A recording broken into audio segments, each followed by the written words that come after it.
I don't know if you guys have been paying attention over the past few weeks. The AI is coming for our jobs.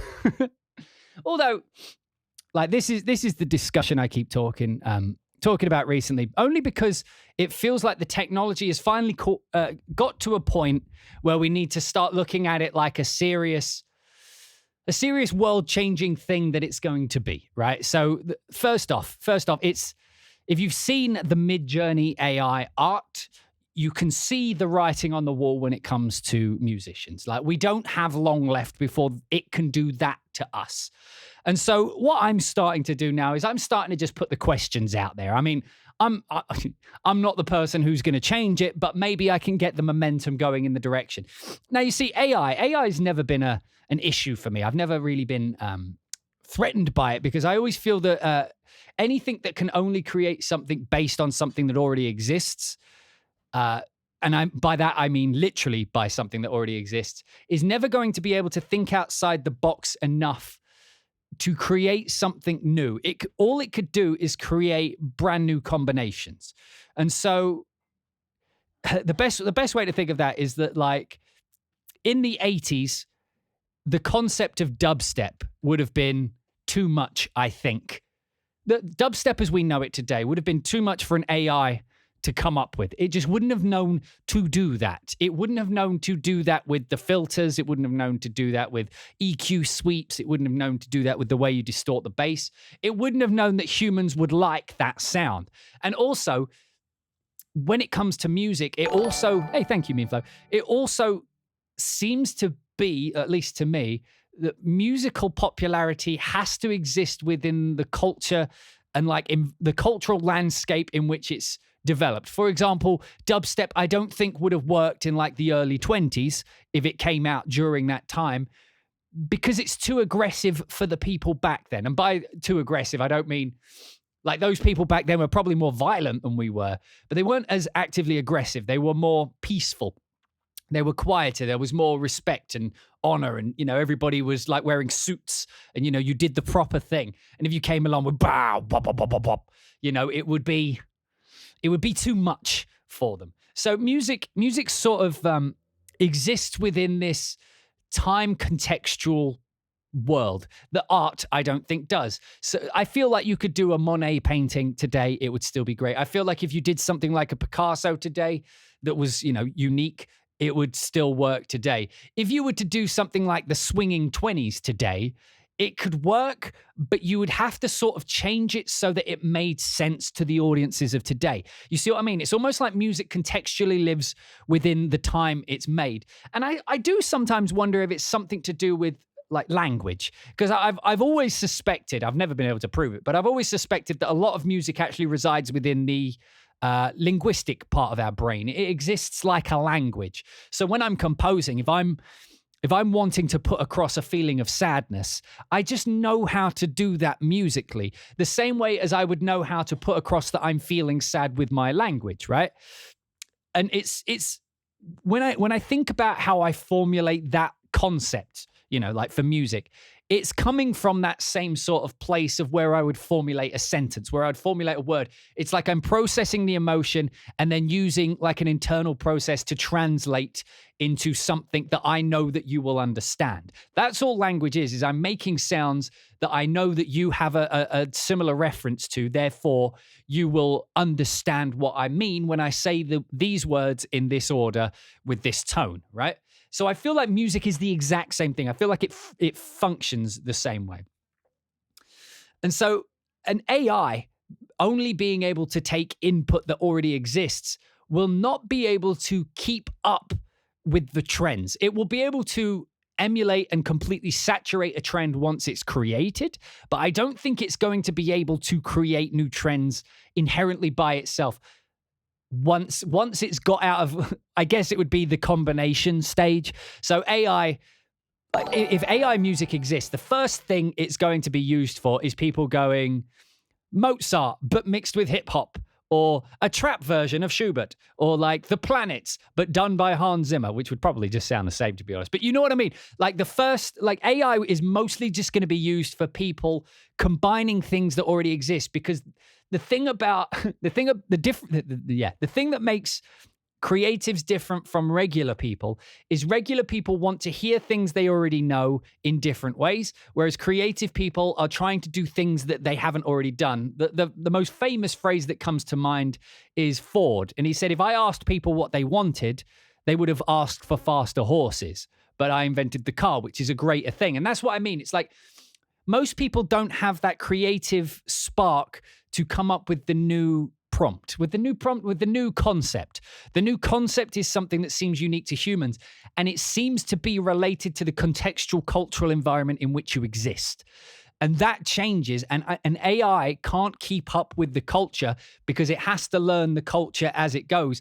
And humans have this beautiful ability to look forward and see where, like if the culture's going in this direction and these people exist and these people are popular and these people are being shut down, you can see where the culture's going to go. So you can sort of lean into the wind before the wind's even there, so that when you're halfway fallen over, the wind keeps you held up and you're not trying to put yourself down to that point once it's already blowing you vertically. That was a weird example that really doesn't work anywhere except in my head because I had the visual and you guys didn't. And I definitely didn't describe the visual well enough. But hopefully you understand what I mean. Music also exists slightly separately from, things like AI art, because an image you can look and consume immediately. Well, not immediately, like not all its details, but you look at a piece of art and you can see it. And, image exists everywhere throughout the world. Like we are constantly seeing pretty pictures just in nature. Like if there's a beautiful golden hour sunset, that's, and the light rays are blasting through the trees, your brain will factor that away as a beautiful image, the same way we factor away beautiful art, in that way. Obviously, art can contain metaphor and, meaning and things like that. I'm trying to generalize a very complicated topic. Music, however, doesn't really exist in nature. I mean, you could say things like birdsong exist. You could say things like, like the wind blowing through something creates like a sound and then there's harmony, but it's not a natural sort of phenomenon. It's sort of taking natural phenomenon and then forming it into something, because we don't hear music just naturally in the world. It's a human created thing. And also it's not something that exists in a moment in time. It's something that exists through time. So when you start a piece of music, you physically have to go through time to get to the end of it. Whereas a picture, you can look and consume almost instantaneously. Like you can get the idea or the concept of the picture just by looking at it. Whereas music, you sort of have to go through it. And because it's part of a journey, there's so many nuanced elements to going on that journey that an AI is going to struggle to replicate with the intent that a human would. And the way that I sort of put this in my head is it's sort of like if AI could replicate the image and voice of a loved one who has passed. If it was talking to you, you may get a semblance of that is that person talking to me, but there would be a nuance that it wouldn't be able to capture about that actual human being that would make it feel like it wasn't actually that person. Because even if it's saying things back to you, you would still sort of understand that it wasn't real. You would feel it because it would be something off in the processing that wouldn't make it sort of human-esque, right? And I feel like AI music's going to be that. It will be able to replicate perfectly what a piece of music generally sounds like and what it goes like. But because it's not using the emotion and the, what would you say? It's not using like the specific nuances that a human would put. Like when a human accents something, it's when they're speaking, it's usually because they're trying to draw attention to it. And we as a human know which parts we want to draw attention to based on the context of the thing we're currently saying. And in doing that, we portray a very particular emotion on that accented word. So we can sort of like arouse a certain intrigue in someone by phrasing something a certain way that gets their ear. And then when you resolve that thing, it feels like, so if I pose a question, you're going to be hanging on until I answer it, right? And it sort of works like that. And I don't think an AI understands why we do that. It can mimic that we do it. It can mimic that we go, done. Dun, dun, dun. But it doesn't know why we would choose to do that. And of course, we can give it reasons and we can make it closer and closer. But it doesn't seem like it's going to be able to create that sort of language-based nuance that humans seem to do, because it is music's sort of like a conversation between two people where we're connecting via emotion rather than logic, right? So yeah, music's more like the tether of emotion than a tether of logic or intellect. Unless, of course, you're listening to like some really jazzy aleatoric thing. I don't know, unless you're going off on something. But that's what I mean. So when I'm writing music, it's literally an emotion-based process. Like I obviously the craft and the techniques and everything is filed away in the logic brain, but it's like I'm throwing the emotion at that the same way I would throw emotion at my language center of my brain. So when I'm formulating these sentences now, the way I feel about this topic is being portrayed to my language center in the exact same way as when I'm composing. I feel the same connection when I'm doing the work, which is why I believe that it's connected partly to the language center of the brain. So AI, I think, will be able to replicate what we do. And for most people, that will be enough. Because not everybody, let's be honest, not every type of music and not every person wants some deep journey with their music. They don't want, they don't want, what is it? They don't want like a story. They just want like a cool slogan, like what is it? Keep calm, carry on. People will wear that T-shirt, but they wouldn't wear all of War and Peace, right? So like music, like there's lots of music that exists just to entertain. And by that, sorry, I've got hair in my eye. And by that, I mean that like some people just want to dance to some music. And there's something about, you know what I mean? There's something about that hypnotic looping rhythm that will get you to where you need to be. So there's plenty of music which will be AI-able. I think that's probably a horrible way of saying that. But there's certain types of music that the AI will be able to do and the composer will not be able to compete. So when I look at AI coming into our field, I see that basically any formulaic music is fucked. So EDM, a lot of EDM stuff, a lot of production music, a lot of trailer music, a lot of things that follow a very set formula, and then they're just swapping out the sounds basically to make it unique. Those kinds of things are going to suffer. They're going to suffer greatly, I think, because if you can factor it away in a genre, it means that there is enough of a rule set that an AI could replicate it to a degree of at least imitation. I mean, it would sort like in my mind, it's sort of like I think AI will probably make amazing sounding music, but it will have the substance of a 13-year-old who started doing metal talking about having a hardcore drug addiction when the hardest drug they've ever done is caffeine. You know what I mean? It'll like sort of ring hollow. Like, so it will sound great, but it won't have, like, I feel like it won't have, again, it's that sort of cultural understanding about what it's musically talking about.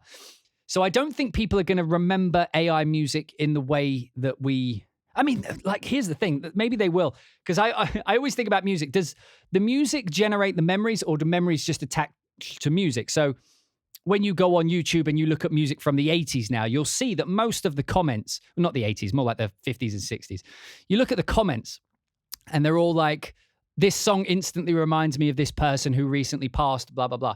And I always think, is it the music that captured that memory of that person?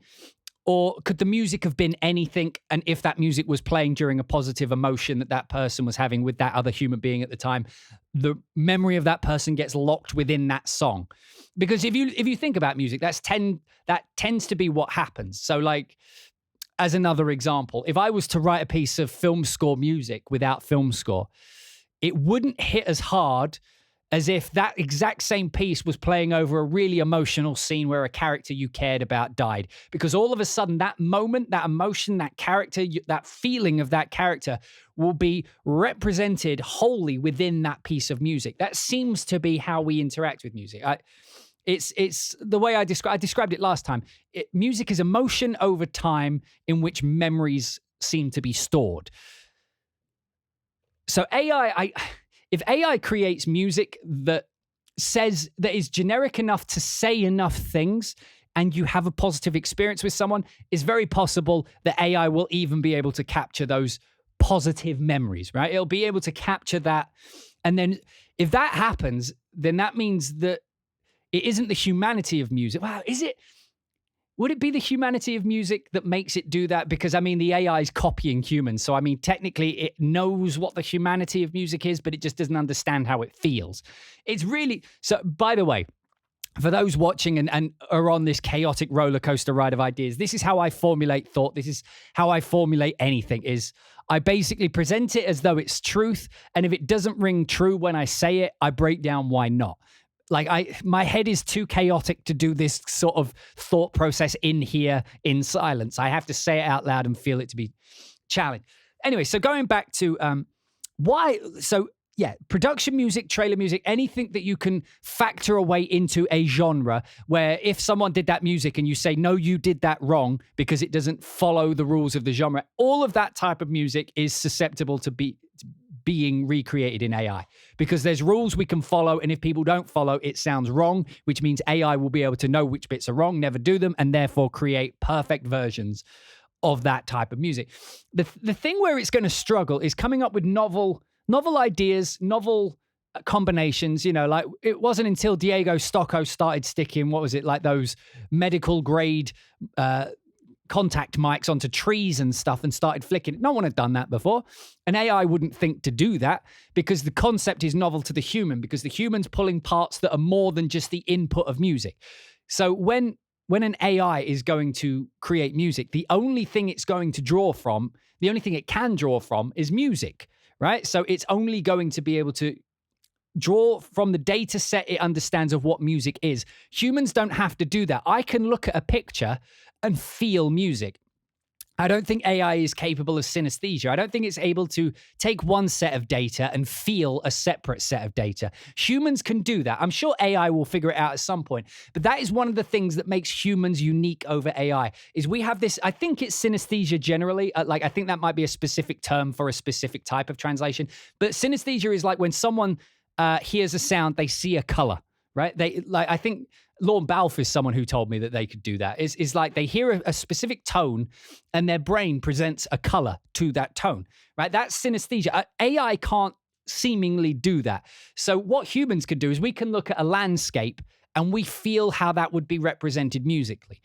So any sort of form of musical art where it requires synesthesia in order to accomplish the goal, humans are going to be required. It may just be that a human's required to ask an AI the correct question, but you have to know the correct questions to ask. So, for example, I was watching a programmer using the new ChatGDP or whatever, GDT, I forget what it's called, the AI chatbot that's going around the world at the minute.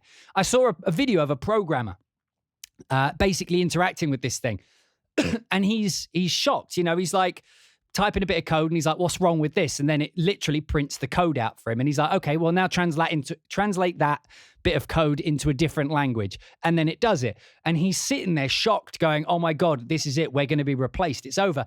And all I could think was, mate, I wouldn't have even known to ask it that question. So your job is perfectly secure. Because in order, like, this is the thing people forget, because when you get good at something, you forget not everybody else is good at it. You have to be good enough to know which questions to ask. It's almost like the Dunning-Kruger effect is going to become a test for future creatives. You need to know how much you don't know about a topic if you're going to be hired to do it, because if AI is going to become so integrated with our workflow that it's part of the creation process, you have to know the correct questions to ask it to get the correct result that you desire.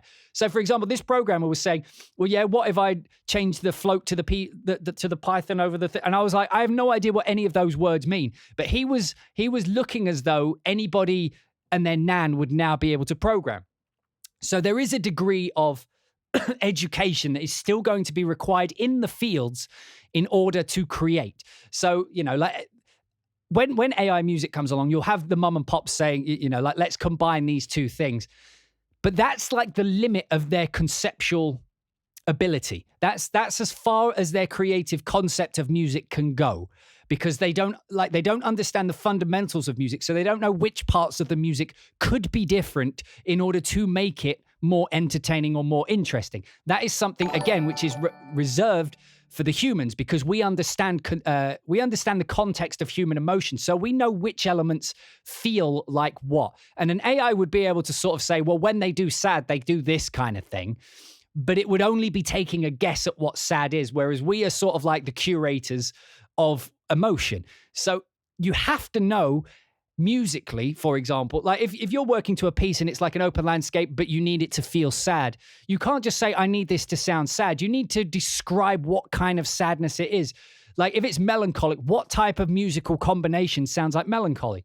Like what kind of, because you can't just put a minor chord. Like that's the limit of most normal people's understanding of music. Major is happy, minor is sad, you know?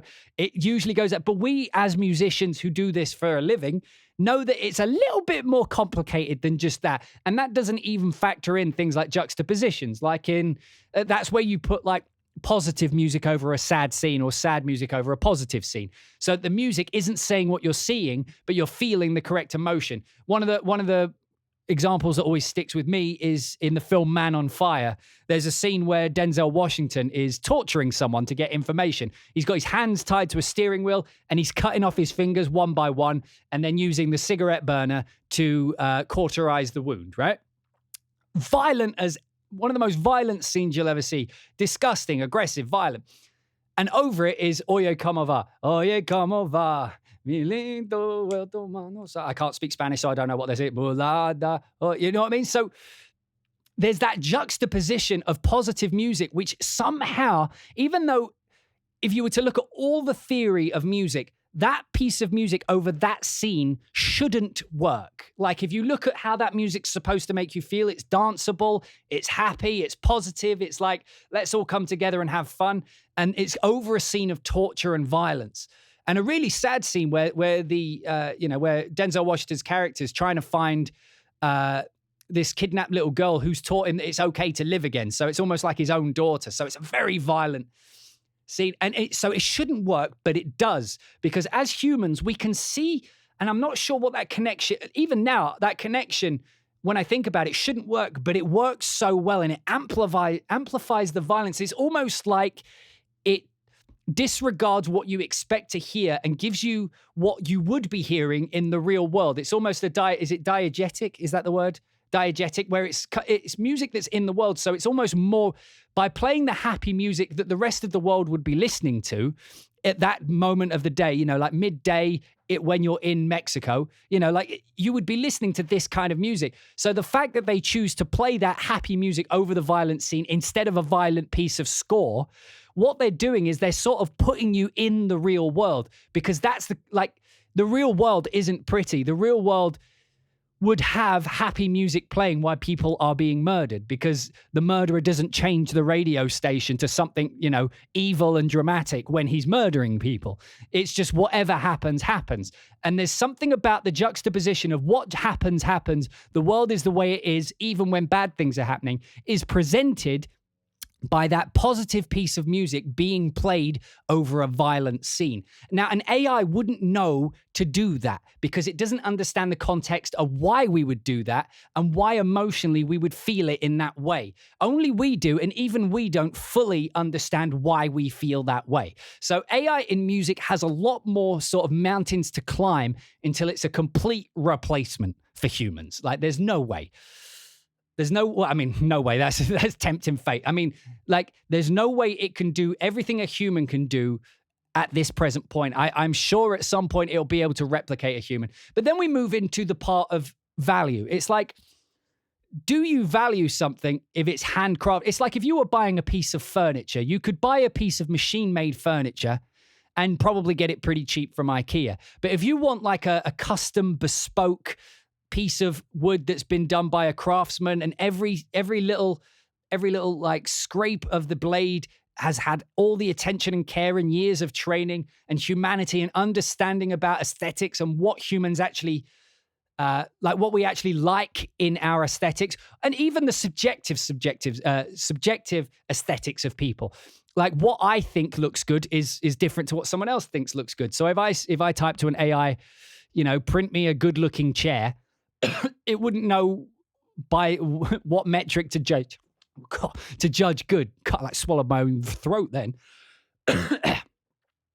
So if an AI can't do, in terms of value, so the bespoke version of any creative field, I think, is always going to maintain its value on one condition: that we don't allow AI to replicate the copywritten uniqueness of individual humans. So let's say that we're back in the age of Picasso. Nobody else is painting like Picasso, right? So if an AI was to copy Picasso's style, it's almost like your style is your own intellectual property. It's your own copywritten thing. You can't just copy someone's style. Because if an AI, back then, before we had all the variations of Picasso that have come since, if an AI was to recreate Picasso so that everybody of that day and age could then do what Picasso did, all that did is devalue that artist's bespoke work, right?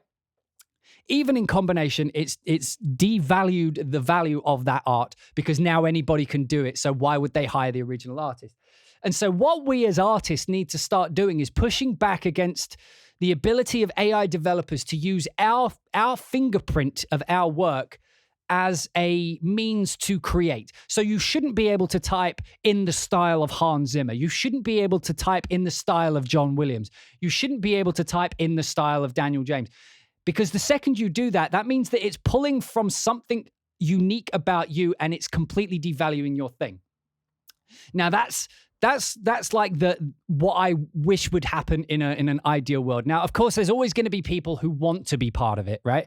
There are people who are going to want to say, no, I want you to be able to say in the style of Daniel James. I want you to do that.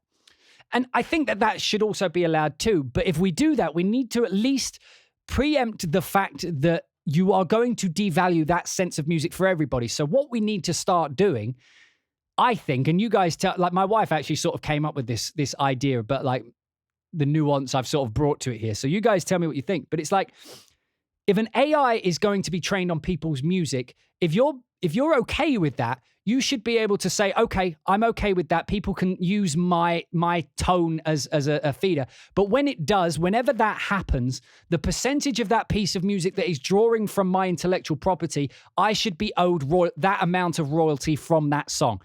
So that way, anytime someone generates AI that utilizes part of my music, the person who created the AI should have to pay a musical license in the exact same fashion that Spotify, Apple does, Tidal, whatever they are. They should have to pay the artist from which the work is being drawn a royalty, so that they are being paid for the work that they put as the input, so that AI knew how to do that type of music, right? I feel like that would be a way, so that way, if someone uses your name as a means to search for something. So it's like, if I type, I want an action piece of music, big drums, ostinato strings, French horns, it might sound sort of like Hans Zimmer, but it wouldn't have that Hans Zimmer source. However, if I asked an AI, I want an action piece, big brass, in the style of Hans Zimmer's Pirates of the Caribbean, all of a sudden, I'm exactly closer to where I want to be. But because I had to use somebody else's fingerprint in order to get me there, that person should be owed the percentage that the AI has drawn from that person. They should be owed the royalty of that percentage of that piece of music. And it should be paid out by the person who put the input into the AI. That's what I think. So I think there's a way that AI music could sort of live alongside artists. And then that way, whenever you have someone like a Skrillex come along, and then everybody always imitates, instead of Skrillex's music then being devalued because everybody saturates, anybody from that point on who uses an AI to get close to that sound will then have to pay the correct percentage of royalty of that which they've taken from the original artist to that artist. And then, you could add on top of it, but then that way, music isn't just being stolen because it can be instantly. Like, that's why we have copyright in the first place, because I'm not allowed to just go copy someone's song. But if a song is literally taking my song and then just moving this bit over here and then taking that and then putting someone else's bit in there and putting that bit, I know that people are like, yeah, but that's a new piece of song. Yeah, but it couldn't physically have done it without that copywritten bit of material in there in the first place. And I've seen people saying, well, how is this different from humans? Humans aren't taking the literal data and manipulating it into something new. What we do is we take the concept, the idea, the techniques, the way it made us feel, the emotion, the way it connected with a scene. We take all of those elements and contextualize and through the process of synesthesia, we turn it into an emotion. That's what music's supposed to be. We're taking it beyond the techniques. We're moving it from just creating sound into giving those sound waves meaning. So at the end of the day, I think AI is probably going to be quite devastating to the creative fields in general, up until we can convince the people who organize copyright that the artist from which it steals the artist from which it draws its information are being devalued by its existence. So if you want those artists to remain, if you want the AI to constantly have new content to be building with, if you want artists to continue to have careers, if you want the economy to continue receiving the tax money from all of these artists that are going to lose, you need to figure out a way. Well, we need to, as a society, figure out a way where AI can exist in the creative field, but not completely replace it, or at least not completely devalue the purpose of doing art in the first place. Because AI is really good at making it look like it did art, but all it's doing is rearranging art that already exists into something different, right? And again, people will claim that's what humans do, but humans dig deeper than just the surface level of techniques put together. It goes down into the emotion. It goes down into culture. It goes down into context. It goes down into so many variables that make it unique to humans. And again, back to the IKEA and bespoke chair thing. I think once AI has peaked, so there'll probably be like a 5, maybe even a decade of AI dominated art. Humans, I think, will start to crave uniqueness. And the problem will be is most people will be able to write music, most of the people coming up in the future are going to be starting with AI first, right? So like there's going to be lots of artists now who don't know how to create art without having access to AI.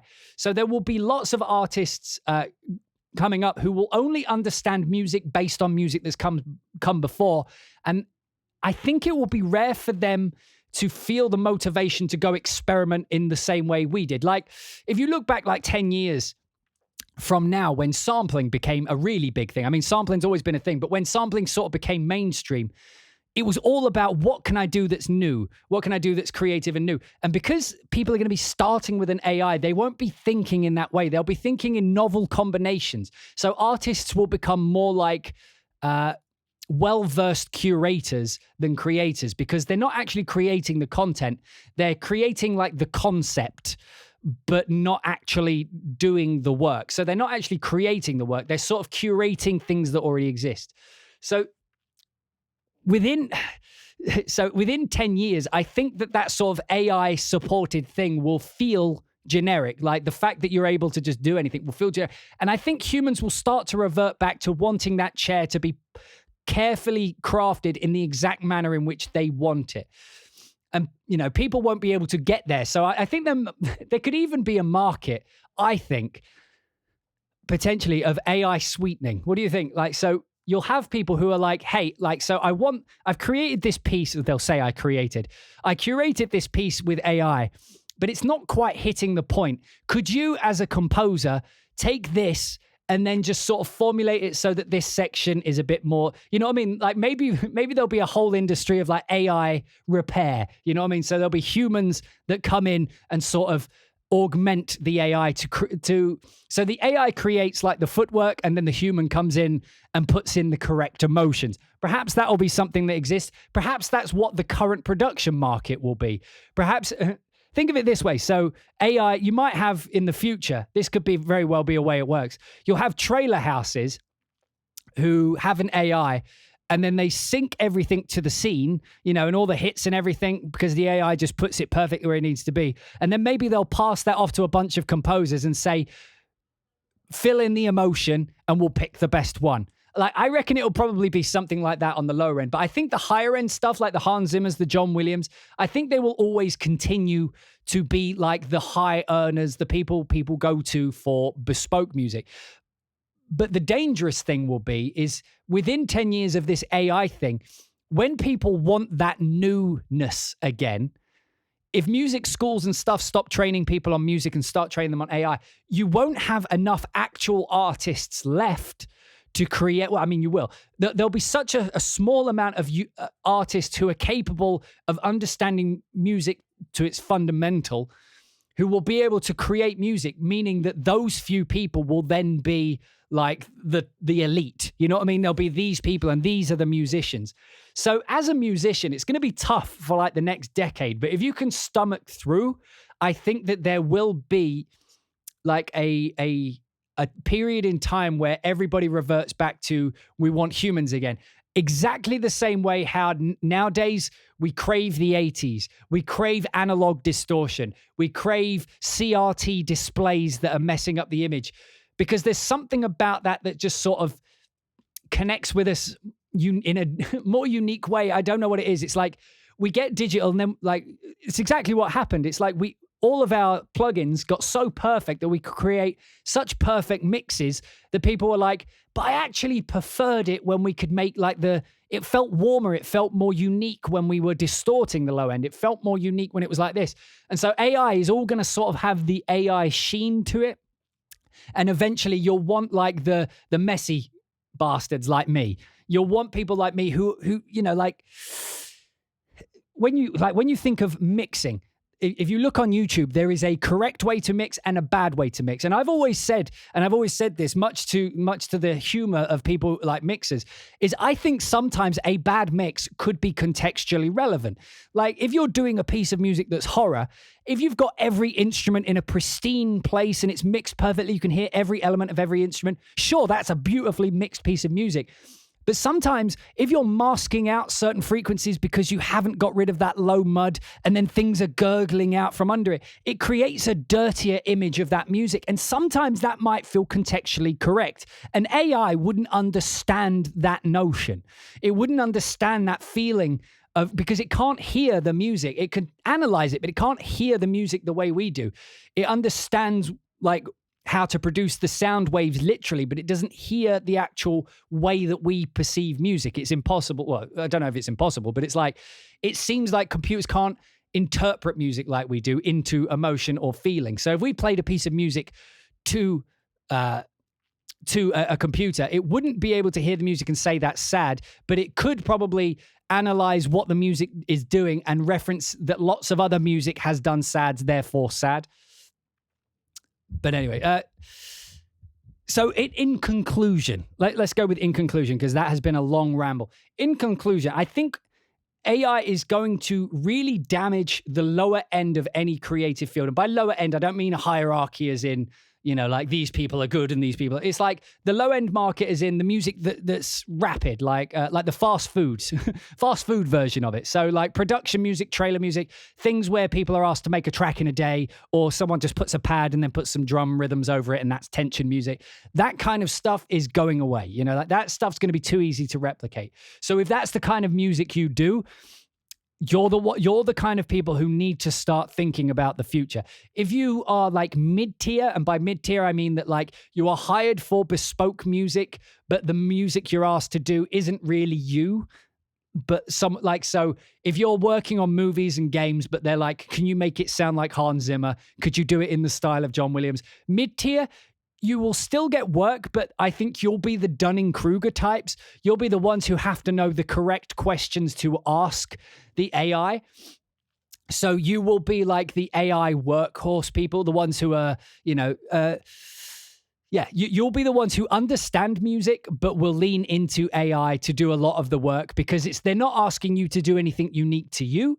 They're asking you to sound like something else, but you understand music enough to be able to do that and then augment it so that they get what they want. So your life will be, I think the mid-tier is actually going to do okay. I think there'll be some mid-tier gigs that disappear. There'll be some game developers that are like, fuck it, we've got an AI, we don't need a composer. But I think most will still value the human input. And the top tier being the people who are bespoke music and they're being asked to write music in their own voice. they're the people who I think are just going to sort of skirt over the top of this. Like, people will be able to sound like Hans Zimmer with AI, but no one's going to hire that kid to do a score over Hans Zimmer, right? Because humans, for whatever reason, we have a fascination with idols and celebrity. And so if someone has proven themselves as quality and someone we value, someone whose voice we value, we elevate them to a sort of idol celebrity status. And even when companies know that name isn't doing all of the music on a soundtrack, they will still hire that artist to do it because they understand that name means more than just the music. That name means the culture. That name means the context. And so those people are going to, I think, be fine. And so you have like two options. Like if you're in music at the minute, it's like, okay, do I want to work within my voice, or do I want to be the best at being a generic voice? And I'm not saying generic derogatorily there. I'm saying it like that's probably what it's going to be, because I think there are going to be a group of people who are incredible AI musicians, people who are going to understand AI and what it can do, and they're going to create fantastic combinations, and they're going to augment it, and they're going to do great. And those people may be the people who end up moving into the mid-tier. People like me, like when I'm mid-tier, I may even get replaced by these new kids coming in who understand AI better than me. But let's say it's like I understand music like this, and they understand it like this, but they understand AI like this, and I understand AI like this. There will be jobs where they get it over me because the AI and sounding like someone else is more valuable than sounding like me, right? That's just how some projects are. I'm sure you've all been there. Some projects, they just want you to sound generic. They don't want you to push the boat. They don't want you to rock the boat. They want you to create something safe, right? And so in that situation, you're going to have some of these new kids coming up who understand how AI works and how to get the most out of AI. They're going to move into the mid-tier, but I honestly don't see any of the AI-focused artists becoming the bespoke. Maybe for like novelty, you know, like we got an AI artist to do our score. But beyond that, I think there's always going to be value in the celebrity. I mean, maybe if there's a celebrity AI artist, maybe. But I think you're always going to have the people who understand music at such a high grade or have such a unique voice, like a Picasso back when Picasso was Picasso. Even though they didn't value him, you couldn't deny that he was unique. And so if you wanted something unique, that is where you would go. You wouldn't go to the AI artist. So as musicians, we have to decide sort of before you sort of want to decide what you're going to do before the storm hits, not while you're in the middle of the storm. So as an artist, you have to be brutal with yourself. Can you before AI becomes usable in music, can you get your ability up to celebrity idol status? If not, you definitely need to start looking into how AI is going to support music now, not how it's going to replace. I don't think any company is going to just use AI music for anything that they are putting money into, right? So if someone's putting money into making a movie, I don't think they're going to just use an AI for music. I think that they will see that as a risk. So they would rather hire somebody whose sole focus in life is music. And that composer can use AI to help them. But I think that the trust of a human to deliver what is actually asked will still be a required thing for projects that are funded, right? So as a composer, you need to determine now, am I that person who's going to get hired for their voice, or am I going to just get really good at doing all the voices? Because now I don't think it's a choice where you could just be like, I'm just going to focus on my genre. Because if you've thrown the word genre in, AI's coming for you.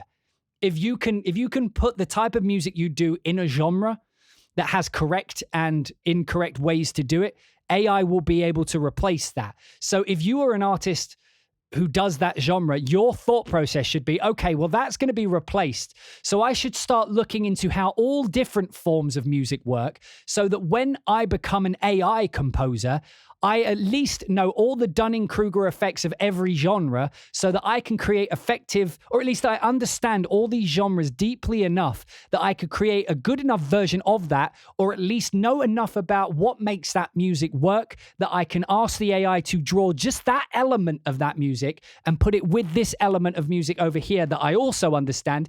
And then I will know that those two elements will work together because you have an understanding of them both. If you only do film score, you're not going to be able to do that. You won't be able to pull from, why does dubstep work? What is it about dubstep that connects with people? If you can't answer that question, you wouldn't know how to ask the AI to do it in something you were creating. Therefore, you would only be at the whim of what the AI said it was going to be. And so to matter as an AI composer, you're going to have to deeply understand the Dunning-Kruger effect for every single type of music, which is something you can do and could be exciting if you love music. If you love music like for me, for example, this is always weird and it always rubs people the wrong way. It's like, I don't love music as its own thing. I love creativity and I love the process of creating music because it hits all of the creative ways I like to be creative. But I have no deep fascination of music history, for example. It's never just been a fascination of listening to music. It's the creative process that arouses me into action.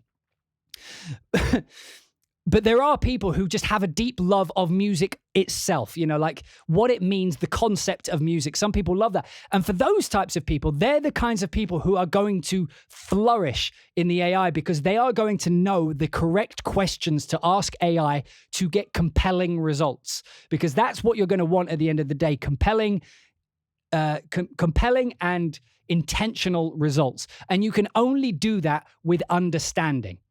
Right? You can only do that when you understand what you're asking. And so if you are the kind of composer who's watching this now and you're like, I don't actually believe I have enough time or the ability to become someone who is valued for their own voice, then it is your prerogative now to start diving in deeply into music history, music function, figure out why genres work, start talking to groups of people. Like, you should be a researcher now. Like that if you want to be if you're a young composer, if you're like a teenager now, what you should be doing is not looking or learning how to compose in a DAW solely. Like, still do that, but you should be dedicating your time to that, but as an equal amount of time going around different genres of people, asking why the music that they love works. Why do you love it? And so you're sort of like the new R&D for how music creativity is going to be in the future. Because whoever figures out the best way to ask AI the question are going to be the ones who get that mid-tier work where asking the right question is an asset. Right? Where the company wants something specific that they've already heard, and you will know the correct question to ask the AI to get you there as quickly as possible. And then you will also know enough to augment that AI output into what the person's actually asking for, to add the intent, to add the emotion, to add the context to what the AI is printed out. So that way it's sort of like the AI is just doing the legwork of what you would have done anyway. But if you don't know the correct questions to ask it, you're at the whim of what the AI determines you asked for. So, again, on my second conclusion, either become someone who is valued for their voice and you will continue to be able to craft music in the traditional way of crafting music. If you don't think that's you, it's on you now to figure out the best way to understand music so deeply that you can ask the right questions to an AI and then take it from there to finish it. It's going to be tough. It's going to be difficult. And I said this on VI Control. If you're in music for the money, you're fucked. Just in general, like even now, if you're in music for money, it's the wrong way. Go be a banker if you want money. Like, music isn't the place to find money. But if you're in music for money, it's about to get even harder to make money in music. But if you are in music for the creativity like I am, like I say, like the music itself doesn't interest me, but the creative part of it does. It's actually quite exciting. 2 reasons. It's exciting because it's going to speed up my workflow, so I'm going to be able to get to my ideas much quicker. I forgot what the second one was.